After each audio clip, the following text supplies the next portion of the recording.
بدار السويري نظمت مؤخرا جمعية أصدقاء الكلمة بتنسيق مع جمعية ساحة الفنانين حفل توقيع كتاب مصطفى خليلي بين التراث والحال للأستاذ الباحث والفنان حسن هموش السويري، كمبادرة ثقافية هادفة إلى الاحتفاء بالكتاب المغربي وبالذاكرة الفنية الوطنية، وذلك بشراكة مع جمعية الصويرة موغادور والمديرية الإقليمية لقطاع الثقافة بالصويرة وجماعة الصويرة وشركة الصناع للإنتاج الفني. موعد ثقافي جسد وعيا جماعيا بقيمة التوثيق،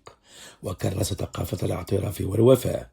كما عزز مكانة الكتاب باعتباره مسكنا للذاكرة وجسرا يربط الماضي بالحاضر، ويمنح الأجيال القادمة فرصة التعرف على أعلام الثقافة المغربية وإرثهم الإبداعي. شارك في إغناء محاور هذا اللقاء الاعتباري الباحث والفنان أحمد حروس عن جمعية الصويرة موغادور،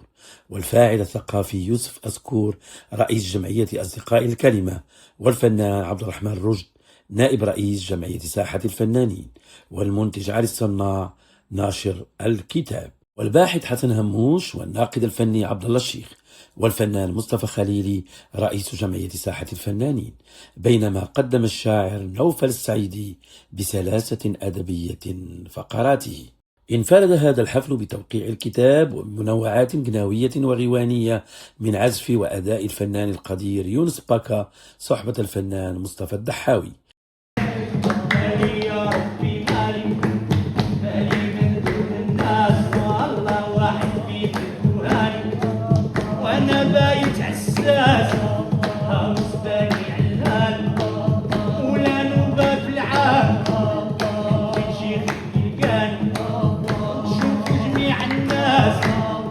وكذا بوصلات من عيون العيط الشياضمية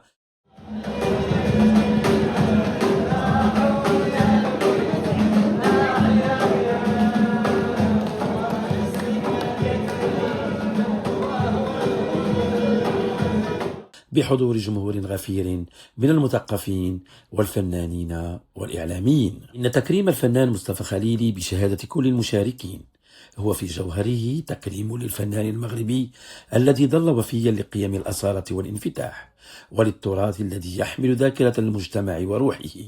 وهو أيضا تكريم لمدينة الصويرة هذه الحاضرة التي كانت ولا تزال فضاء للتعدد الثقافي وملتقى للفنون